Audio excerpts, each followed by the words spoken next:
Hello, I'm Mary Ito, and welcome to the CRAM podcast.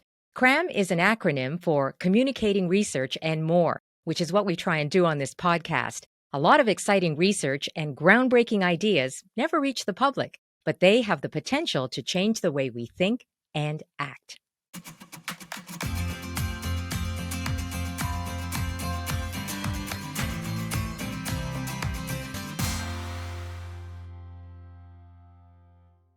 Well, Valentine's Day is approaching, and it is inescapable. Everywhere we are bombarded with messages of love and joy, love forever after. Of course, a lot of this messaging is to sell chocolates, flowers, romantic cards, and so on. But that message of love and happiness runs deep, and it goes way back in history, in literature, art, culture. It's become an accepted belief for many of us. So, is there anything wrong with that? Philosopher Carrie Jenkins thinks so. She offers an alternative approach to the happily ever after story in her new book called Sad Love: Romance and the Search for Meaning. And Carrie joins us. Carrie, nice to see you again. Thanks for coming on. Thank you so much for having me back again. So, I want to start off and ask you, first of all, what is your feeling around Valentine's Day? Hmm. Well, I have mixed feelings. They're complicated. I have been known to enjoy a romantic dinner as much as the next person. And I love getting flowers and chocolates. Who doesn't? My feelings about my personal experience of it have been mostly quite positive. But what I worry about is Valentine's Day as a cultural phenomenon and what it symbolizes and the messages that it sends to really all of us that are enthralled to that messaging. So, what it's telling us this time of year is that there's a certain kind of relationship that is ideal to be in. And everybody sort of knows that it's not very realistic and doesn't really expect it of themselves or anyone else, but that doesn't stop it being an ideal. So an ideal is not meant to be realistic, right? And I sometimes say, think of this like beauty standards, right? We all know it's not realistic, but doesn't stop us feeling bad for not meeting the standard. So I think that there's this kind of idealized romantic image of the relationship, the happy ever after, permanent, monogamous, marriage like, or actual marriage relationship that we expect in that idealistic sense. We don't expect it as a realistic goal to be happy ever after, but we're taught and socialized to want it, and that is the message that's kind of blasted on repeat and on stereo everywhere. You can't move without tripping over this stuff at around this time of year, and that's what I worry about. The fact that people are being told, if you're not doing this, then you're falling short of the ideal. Something in your life is not as good as it could be. So, yeah, it is interesting, though. You point out that I think most of us know that that ideal is not necessarily achievable, right? And yet it doesn't Mhm. stop us from trying. Mhm. Why did you feel, though, it was important enough for you to write a book about it, to address Yeah, this? right. So here's my problem. My problem is not that it's unrealistic. I think we know being happy ever after is not really going to happen to anyone. But my worry is it's not even a good ideal. I don't think that's the standard that we should be chasing. And there's a few reasons for this. One of them is just a general piece of philosophical wisdom that goes back, at least a few hundred years and probably a lot longer than that, which tells us that the pursuit of happiness is really not a good way to become happy. Right? It's sometimes called the paradox of happiness or the paradox of hedonism. If you set your sights at becoming happy, it doesn't work. That actually tends to make people more miserable. And if you want to be happy, what people have been saying, since John Stuart Mill and Henry Sidgwick, philosophers who kind of put this stuff into words, um, have been saying, the way to become happy is to chase something else that's meaningful to you, and you'll become happy as a byproduct. But don't set your sights on trying to become happy, because that's a recipe for failure. Um, and you get other writers a little bit later starting to say, people like Viktor Frankl starting to put a bit more content on this and say things like, well, what does it mean? What do you have to replace the pursuit of happiness with? And he starts to talk about the importance, the centrality of meaning in people's lives. And that being the thing that actually makes the difference, in some cases, even between life and death.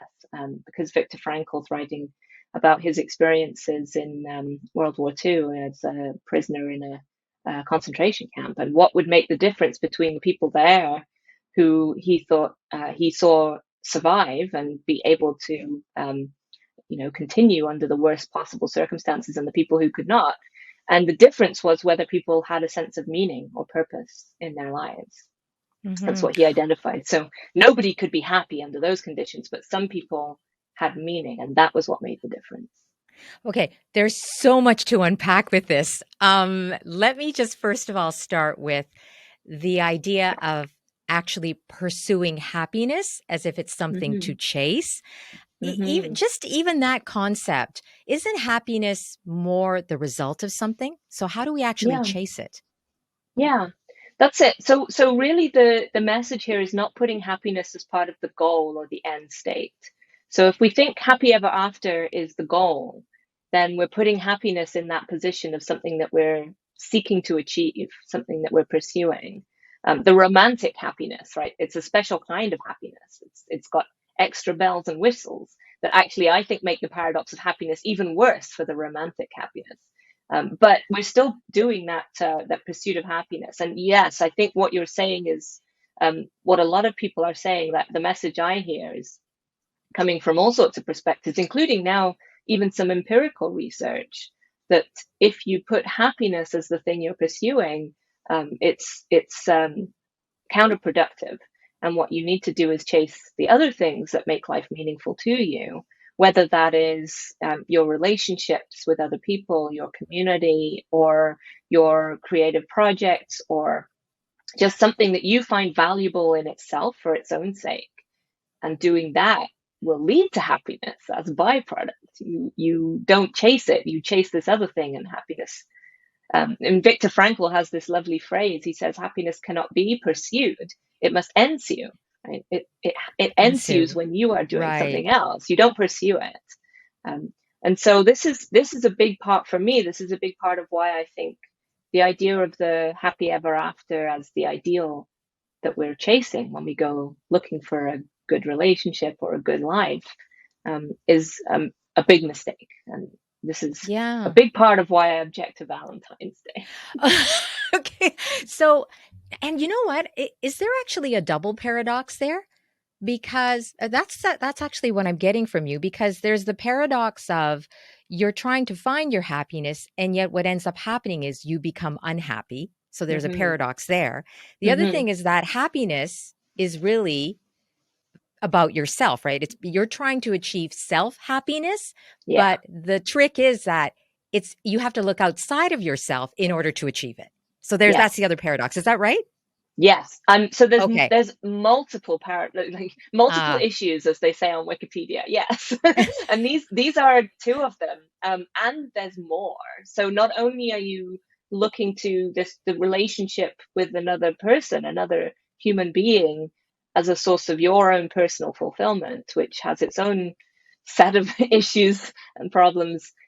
There's also I've only talked about the happy part, but the ever after part as well, which leads to additional pressure and stakes in this pursuit of happy ever after romance, because you're no longer even just trying to make yourself happy. Now it has to be permanent happiness. It has to last. And what can tend to happen is then people get into this mindset of thinking that they're looking for their other half, or their the one, or their twin flame, or their soulmate, or something like this. Lots of different words for this, but they think they're looking for a puzzle piece that kind of completes them. And what is what I think is going wrong when people think in those terms is that looking for a puzzle piece that completes you, A, it suggests you're incomplete by yourself. Big red flag with this way of thinking. And person is not incomplete without a partner.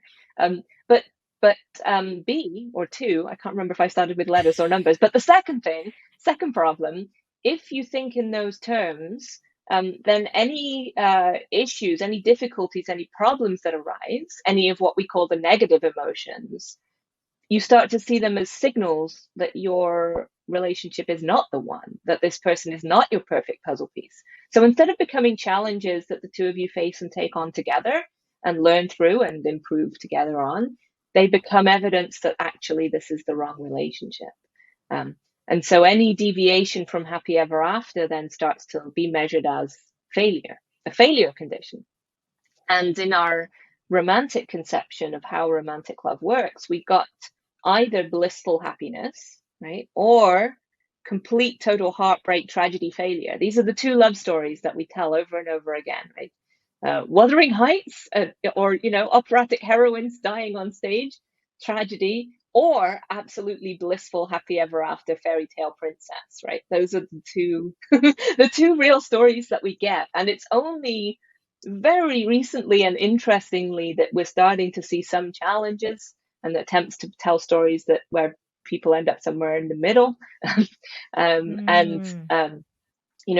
those are interesting cultural interventions in that mode of storytelling where it has to be one or the other. But the problem with telling no stories where things are just in the middle, um, is that we then think like any kind of sad love, any kind of sadness or anger or negative emotion in a relationship is evidence that the relationship is working, not working out.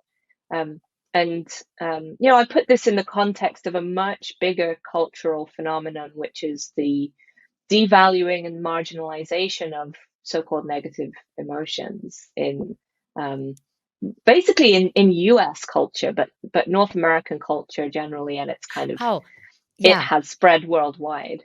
I am glad you brought that up because, yes, I was really interested in reading in your book this whole idea of the pursuit of happiness, which is, I mean, American right there, right? The pursuit It's of right happiness, et in cetera, the et cetera. Right. Declaration of In the Independence. Yeah. Declaration. Can you talk about that?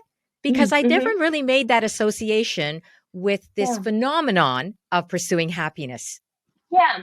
Yeah. So it's I don't think it's a coincidence. I think there's uh, a single cultural theme or strand that we can identify behind both of these things. So the idea that you're supposed to be pursuing happiness, your individual happiness, as a default right or a default sort of standard for living a good life, right? This is the happiness is the thing you should be seeking to live a good life. That idea is, it's part of a philosophy of life itself, right? And we don't necessarily think of things like the Declaration of Independence is telling you how to live, but it kind of is. It's based on a philosophy of life, and it's signaling that philosophy in its language. It's drawing on some earlier philosophical influences to get there, and it's putting forward a view about what it says we take these truths to be self-evident, right? These are supposed to be really obvious things, and so it's also telling you this philosophy is almost unchallengeable, right? You can't really question this.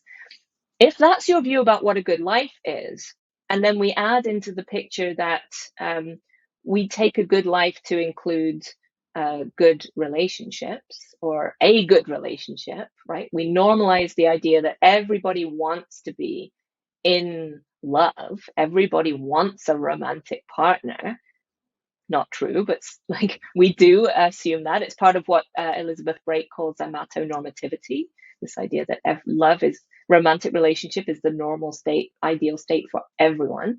So you add those two things together and you get the idea that, well, the romantic love relationship must be then what makes you happy. That must be how you do the pursuit of happiness. And so, of course, our stories about romantic love end with happy ever after because we're telling people good philosophy of life is pursue your own happiness. How do you do it? Well, here's a story. You find Prince Charming or Princess Charming or the right one for you, and then that is how you secure your happy ever after.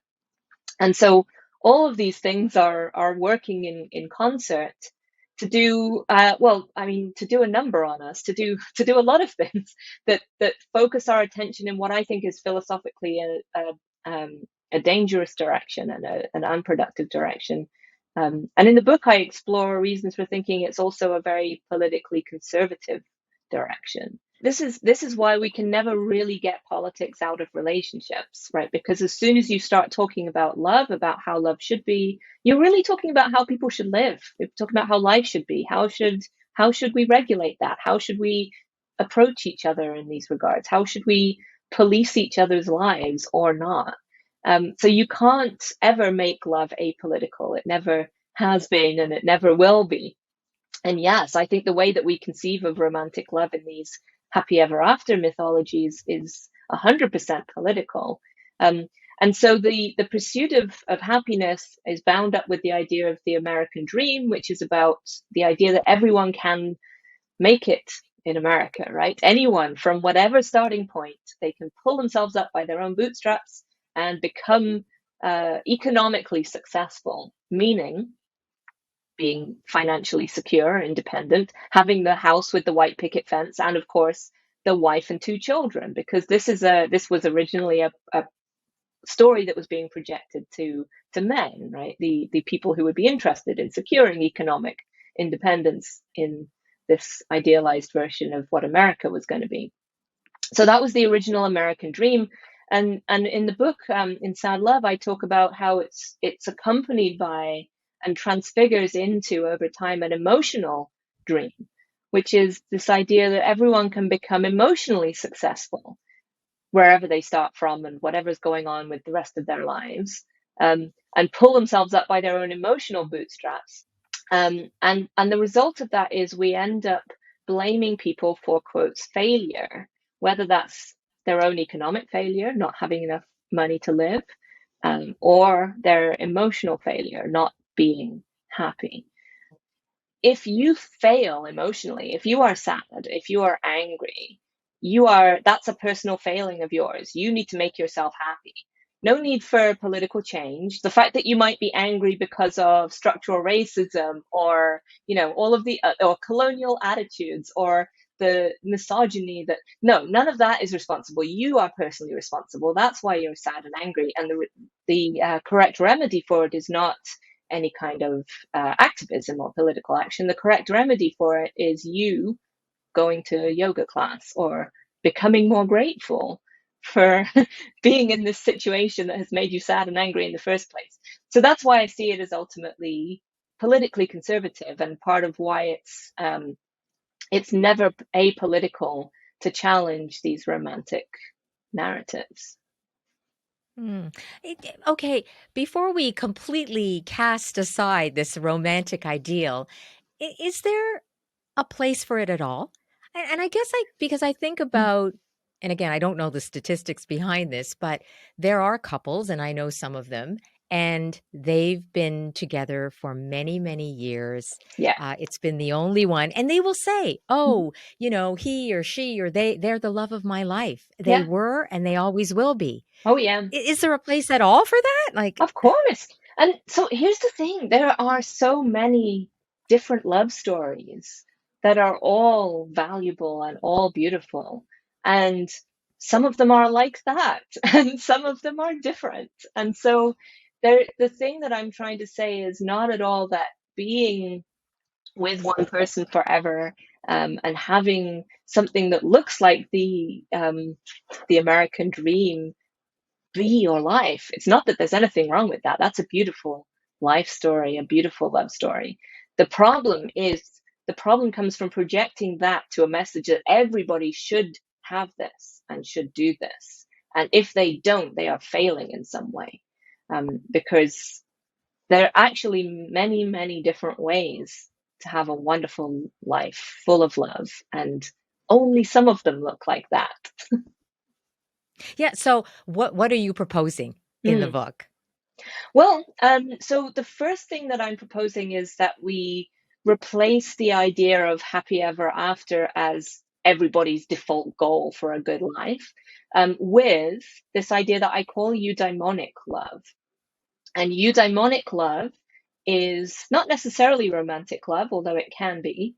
But what it means is good spirited love. So it comes from ancient Greek word eudaimonia, something that philosophers talk about a lot when they're talking about the good life. And it's often associated with Aristotle, but I don't really like Aristotle's theory of it. So I set that aside and I look at the etymology of the word eudaimonia.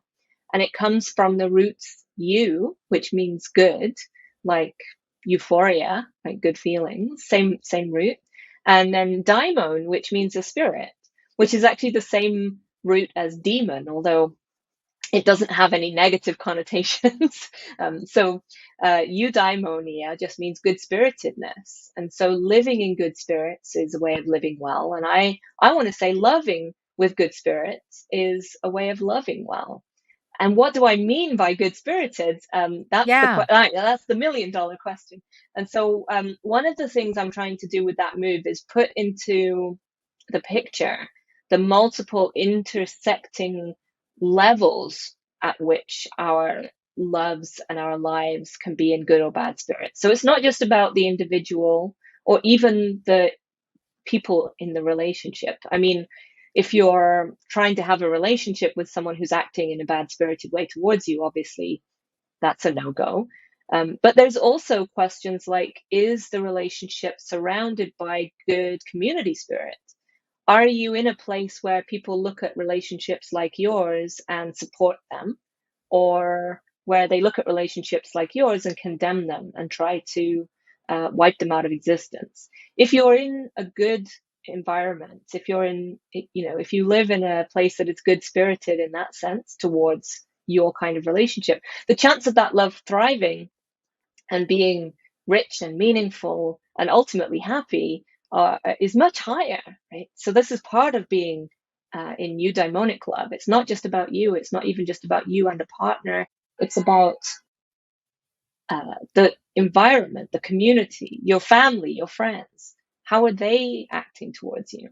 And ultimately, this is part of trying to position love as political, right? To say that how we love and how we live is always in all kinds of ways affected by the zeitgeist, the political spheres that we live in, the economic situation that we're surrounded by. It's simply not true that happiness and love are the best things in life and free, right?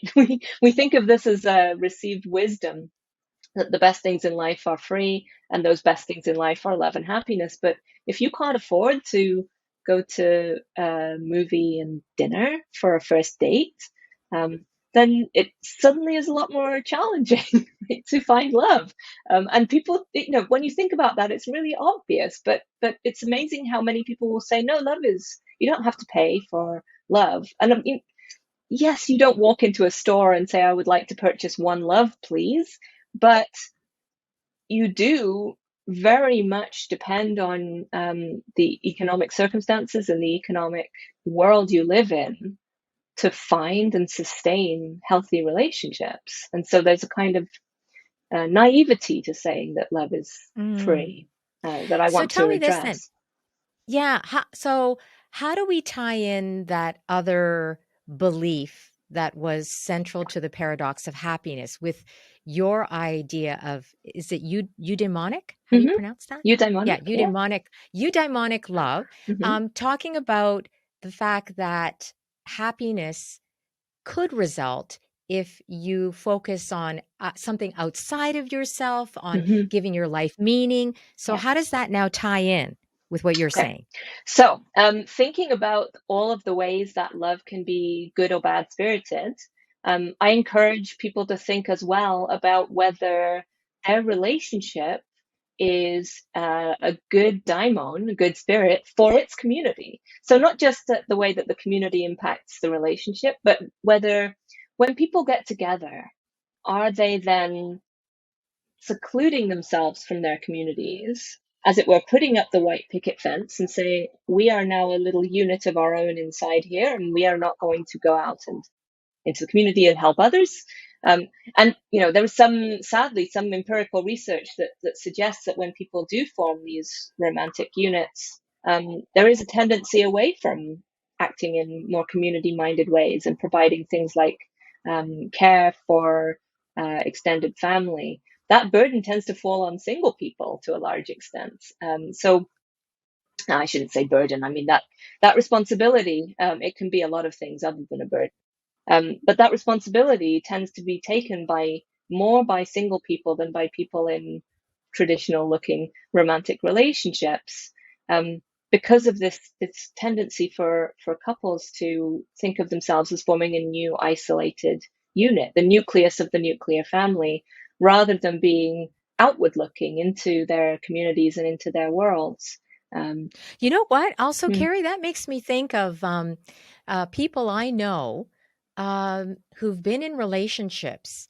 And it's funny because when they're in them, they don't realize this. And I've mhm, had friends say to me once they're out of the relationship, do you know what? I didn't like who I was in that relationship. yeah. I became so focused on my partner. Mhm, It was at the exclusion of friends, of my family, and yeah. even they could change even their behaviors. Some of the things that they were interested in before, perhaps, the arts or going to the theater, whatever, they dropped it, and Mhm, they became a different kind of person, and they yeah. realized that though once they got out of it. Yeah, and part of that romantic mythology is that we're supposed to be so focused on the partner to the exclusion, the literal exclusion of everything else in our lives, that exact thing happens. So it's not an accident or coincidence that people end up feeling that way. Um, Isolated perhaps from their communities and separated from other things that they love. And the deep problem here is that those things are what makes life meaningful for us a lot of the time, right? Connection to other people, pursuits that we find meaningful and valuable in their own right. And so, in a way, the romantic idea that you just turn towards your partner and nothing and nobody else, um, can actually lead people into a sad place where they are disconnected from others, from their communities, from their families, from the pursuits that they used to love and enjoy. And so what I recommend in replacing the romantic mythology with this idea of eudaimonic love is keeping in mind that being in good spirits is and finding meaning in our lives has to do with those things, has to do with connection to people, to place, to society, to community, and to those pursuits that we find give us meaning and value, whatever those are, whether it's creating a garden or painting or whatever it is, knitting something that you then give to your nephews and nieces. Like it doesn't matter what it is that gives you that feeling that you have done something of value. But whatever that is, people need, I think, to center those things in their relationships and think of the relationship as a way to collaborate with somebody in those meaningful pursuits, not as something that replaces Hmm. your meaningful pursuits. Right? And so, Let no, go ahead. Sorry. Yeah, yeah. I just want to bring in something else that I've come across through research, and Mm-hmm. um, I've done a number of interviews with researchers who've studied happiness, Mm-hmm. whether it's happiness, geographically, which countries are the most happy, or what makes Mm-hmm. people happy, and I find that there is a common result that comes up, and you've already mentioned it, and the one is that they have meaningful relationships with others. That Yeah, seems to be a given across the board, right? yeah. Meaningful relationships. The other thing that's come up, and I wanted you to comment on it, is that they not only have that, but also some sense of control in their Mm-hmm. lives. Mm-hmm. Mm-hmm. Now, Yeah. would you agree with that? 100%. And Okay. so there are many strands to eudaimonic love, and one of them that I talk about is this exercising of agency or one's own sense of oneself. Um, and so I talk about this actually in connection with what I call love crafting, which is modeled on job crafting. So, job crafting is an idea that comes out of research in the world of work, where people when you're given your job description, it tells you what to do. And some people take that as read and they go around and do what they're told to do. And other people do what's called job crafting, which is they take the job description and they mold it to best suit their skills and abilities and what they find meaningful or valuable about the work. Um, and So there's a lot of examples of people who do this. And generally speaking, these researchers are finding people who do that are happier, they're experiencing a lot more job satisfaction, they're more likely to stay in those positions, and things like that. And so I said, okay, great. I feel like that might be because they are taking some responsibility and exercising some of their own agential control, autonomous control over their lives, right? Work is such a huge part of people's lives. And if you don't have any say in what you're doing, and it doesn't happen to just perfectly coincide or align with your abilities and interests, which nothing ever does until you start tinkering a little bit, um, then of course that's going to leave you feeling like your time is not as well spent as it could be. Um, so I say, well, what about relationships? So let's think about the kind of role that you're expected to enter as a partner. It's almost like someone gives you a job description for the job of girlfriend or spouse or whatever the position that you're applying for might be. And then you are supposed to just take that job description and do the role. And, that could include things like, certain kinds of dating expectations. Often, a lot of this is gendered, a lot of expectations around when are you supposed to call the person back or text the person back? When are you supposed to show interest and when are you supposed to give them space? And then further down the line, when are you supposed to be the one taking care of the household? When are you supposed to be the Mm, one earning the income? And much as we like to think of ourselves as very liberated in gender terms, it's still a very yeah. gendered distribution of those roles in relationships. So we get sort of handed this script as if it was a job description for partner, and then we have the choice about whether we're going to do job crafting with that job description. So I call that love crafting, when we design our own relationships to tailor them to our skills and our abilities and what we value, what we really find that we are needing and wanting from love and ultimately from life. So that could include things like saying, as I have done, that I don't want the monogamous job description. I would like to have the option to have more than one romantic partner in my life. That's one way of doing what I call love crafting, but it's far from being the only one. So other people, for example, might say, I'm not looking for a romantic love in my life. I am looking for other kinds of loving relationships that will fulfill me, that will connect me to my friends, my community, my family, and make my life feel meaningful to me. Other people might say, I am looking for a romantic relationship, and I am looking for just one of those romantic relationships. And they might live the traditional love story or have in mind that something like that love story. That might be the role that suits them. Other people might tweak the role in subtle ways, like or not so subtle ways. So they might say, "I'm looking for a monogamous romantic relationship, but not a sexual relationship." So we have all these assumptions about what that romantic relationship normally looks like, and what people actually want to tailor and craft for themselves may or may not fit that mold.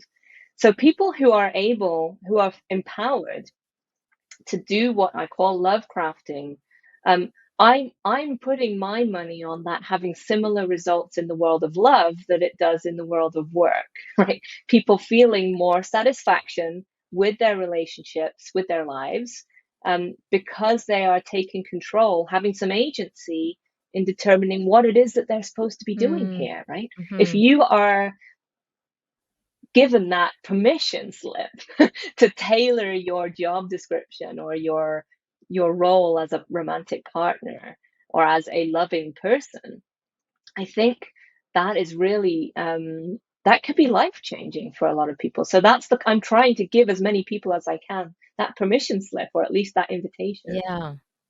You know what? I have to say, yeah, I was intrigued Mhm. by your using that concept of job crafting to love crafting.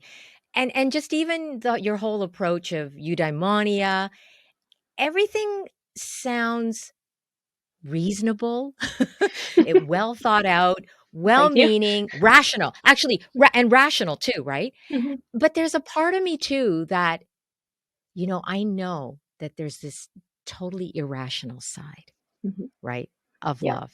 Yeah. And so you can lovecraft, map it out.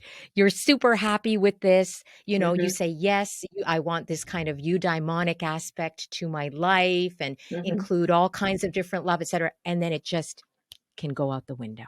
It can. Right? We know that Hmm. it can. Oh yeah. You It can. you It might will. just meet it will, right? So we Sometimes. still Yeah. have to account for that, don't we? Absolutely. And so what I'm But how suggesting do here we? Do you is, know what I mean? yeah, Like, yeah, yeah. life is it's so complicated because, Hmm. we can strategize and do all this till we're blue in the face, and then something will happen and we will just go head over heels for someone. Yeah. Totally unexpected. Totally, we didn't think that person was in our radar, and Hmm. now we've lost it. Yep. We just Oh lost yeah. It can happen. So, and here's the thing, eudaimonic love is still an ideal. It's not realistic to be fully eudaimonic all of your time, all of your life, all of your loves. Um, so all I'm suggesting here, I don't like the romantic ideal, and I think the eudaimonic ideal is a better one, but it's still not realistic. So what do we do in those circumstances where it's not attainable? So one thing I will say, it's not a eudaimonic love is not an entirely um, rational thing in this one sense. So it's not supposed to replace the deepest feelings and intuitions and sense of passion that we can feel in love. It can't replace those things. Those are a core it. part of the experience of the reality of love, and they come from very very deep places. That so what part of eudaimonic love is actually being able to know ourselves in those deep ways, deep places. What is that really that drives us? And there's no rationalizing around that. You can't say to yourself, "Oh, I actually really really deeply love and value making a garden." You can't reason yourself out of that. If you do, then you do. So then the question becomes, what do we do with those things, those deep, deep parts of ourselves? And that's where we start to have to reason or take responsibility for how we act in light of how we feel.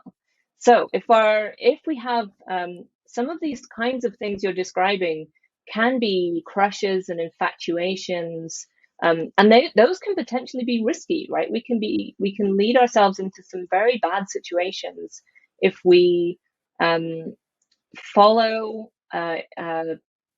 passion that is not coming from a deep, sort of centered or grounded place within ourselves, but is able to tip the balance of our rational minds. And this is a well-studied phenomenon. The crush state, it can resemble addiction to hard drugs. We are sometimes compromised in our ability to make good decisions and act in the ways that we, on reflection, might have wished that we would do.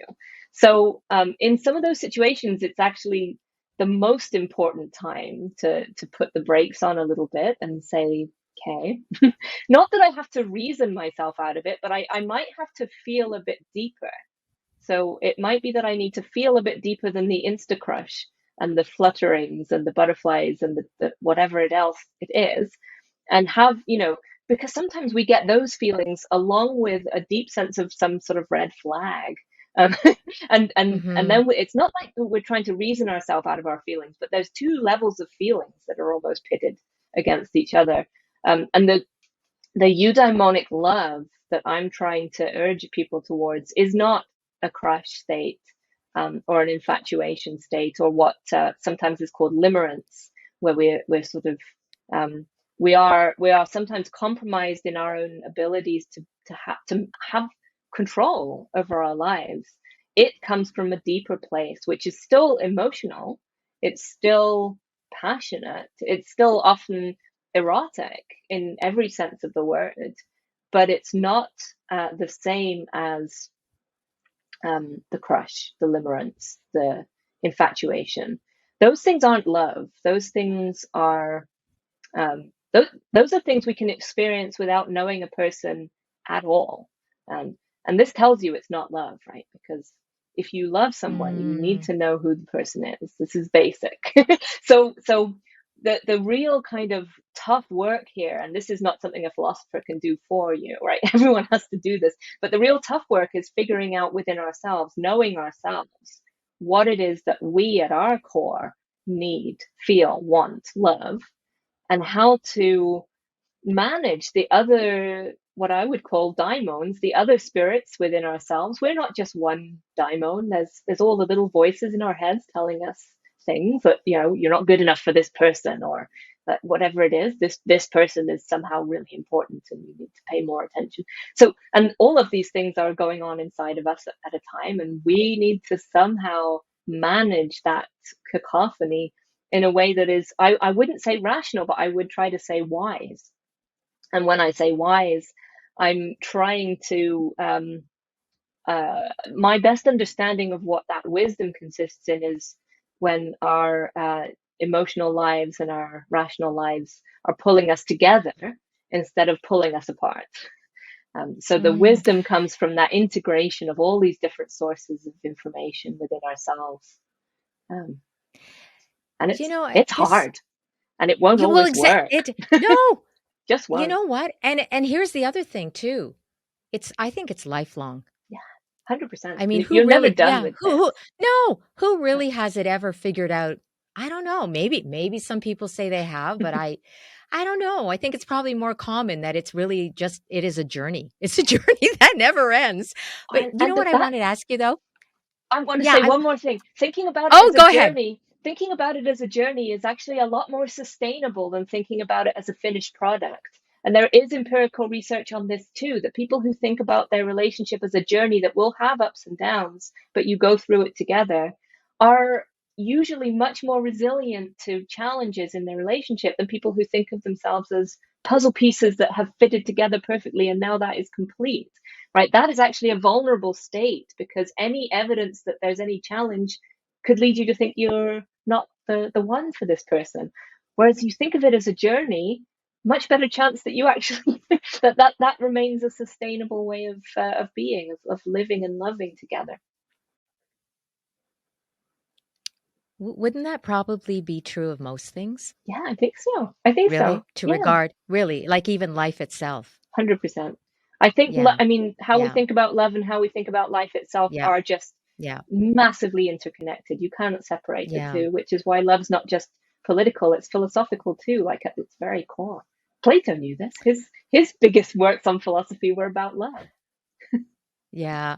Do you- So, Carrie, I have to say, I mean, I read your previous book and you were on talking about that, what love is. And, you talked about your own situation being polyamorous. And I just wonder whether that book, and then now having read this book, I mean, it's very personal too, right? To you. Um, yeah. And even, when I read your preface is very personal about some of the struggles that you've been through. How much of this is really you also, not necessarily in an academic way, but you also trying to work things out Yeah. for I yourself? mean, all of it is. I mean, this is what I'm trying to sort of talk more about this, because I think so much of what people do in their lives as researchers or academics can come wrapped up in a package of distanced objectivity, as if we weren't people doing the work. And actually, we're always people doing the work, right? And so, what I think is useful, especially when you're talking about love, there's no way to be a philosopher of love and not be a influenced by all the emotional baggage that you bring to that work, right? And that baggage is not necessarily a bad thing. That's also your life experience and how you ultimately, I think, how you know stuff about this material. And it includes your emotional intelligence, your wisdom, not just your rationality and how much reading you've done. But when I'm writing these books, they are 100% personal and 100% philosophy, because for me those two things are just not separate. My philosophical work comes out of my life of experience of doing love, experiencing love, talking about love with other people, and in the after the first book came out, I did get a lot of really hateful feedback, and it was very upsetting. It was very distressing. And so, like, part of what I talk about in the preface to Sad Love is how that made me feel. It made me feel sad, right? I was depressed for a long period of time, and then we went into Trump America and the pandemic, and it did not help with my mental health. So I talk about that period of sadness because it was my intellectual prompt to question the role of happiness in theorizing love. It was my life and my thought processes are entirely enmeshed with one another. And so when I'm writing my philosophy of love, I'm also writing from what it is that's happened to me in my life that's made me think these ways.